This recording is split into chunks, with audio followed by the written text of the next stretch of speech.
تو حضور نے فرمایا صحابہ کو مخاطب ہو کے، صحابہ جانتے ہو مفلس کون ہے؟ تو انہوں نے کہا حضور مفلس وہی ہے جس کے پاس نہ درہم و دینار ہے اور نہ کوئی ساز و سامان زندگی۔ فرمایا میری امت میں مفلس وہ ہے جو قیامت کے دن آئے گا تو اس کے پاس نمازیں بھی ہوں گی، روزے بھی ہوں گے، زکوٰۃ ادا کی ہوئی اس کا ثواب بھی اس کے پاس ہوگا، یعنی اس کے پاس یہ سارے ذخیرے ہوں گے، حج کیا ہوگا، لوگوں کی مدد کی ہوگی، نصرت و اعانت کی ہوگی، بہت سارے اعمال خیر کا ذخیرہ لے کر کے وہ حشر کے میدان میں آئے گا، لیکن ساتھ ساتھ اس نے کسی کو گالی دی، کسی کا حق غصب کیا، کسی کا مال دبایا، کسی سے زیادتی کی، کسی پر جور و جبر کیا، کسی پر تہمت لگائی، کسی کو الزام دھرا، تو یہ بھی اس نے ساتھ ساتھ گناہ کیے۔ تو یہ سارے اپنا اپنا حق لینے کے لیے کھڑے ہوں گے۔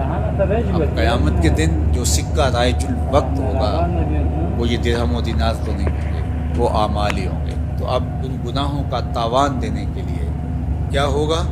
فیوتا ھذا من حسناتہ و ھذا من حسناتہ، کچھ نیکیاں اس کو دے گا، کچھ نیکیاں اس کو دے گا۔ اب نیکیاں کم پڑ گئیں اور جن سے زیادتی کی ہوگی ان کے گناہ اس کے کھاتے میں ڈال دیے جائیں گے، ان کے جرم، ان کی بدکاریاں، ان کے کیے ہوئے اعمال بد اس کے کھاتے میں ڈال دیے جائیں گے اور پھر گھسیٹ کے آتش دوزخ میں پھینک دیا جائے گا۔ فرمایا کسی نے مفلس دیکھنا ہے تو یہ کھڑا ہے، نمازیں پڑھی، روزے رکھے، زکاتیں دی، حج کیا، دیگر اعمال خیر بجا لاتا رہا اور بڑے بڑے عمل لے کر آیا، لیکن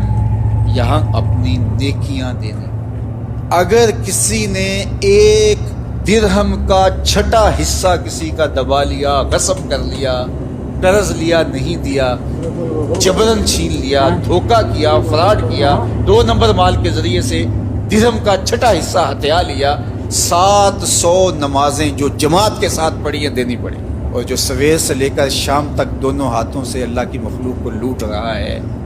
ذرا دیکھے قیامت کے دن اس سے بڑا مفلس کون ہوگا؟ اب اس کے پلے کچھ بھی نہیں ہے۔ حضرت ثوبان کہتے ہیں کہ اللہ کے محبوب نے ارشاد فرمایا، میں اپنی امت کے ان لوگوں کو جانتا ہوں جب قیامت کے دن آئیں گے تو ان کے اعمال تہامہ کے پہاڑوں کے برابر ہوں گے، اتنے بڑے بڑے عمل اور چمکدار روشن عمل ہوں گے، لیکن اللہ ان اعمال کو یوں اڑا دے گا جس طرح ذرے ہوتے ہیں۔ تو حضرت ثوبان کپ کپا کے رہ گئے اور کہا حضور بتائیے وہ کون لوگ ہیں؟ تو آقا کریم علیہ السلام نے فرمایا وہ تمہارے ہی بھائی دوست ہیں، تمہاری طرح کے لوگ ہیں۔ وَيَأْخُذُونَ مِنَ اللَّيْلِ كَمَا تَأْخُذُونَ، جس طرح تم راتوں کو اٹھ کے حصہ لیتے ہو اپنا سحری کا، تہجد کا، سجدوں کا، وہ بھی تہجدیں پڑھیں گے،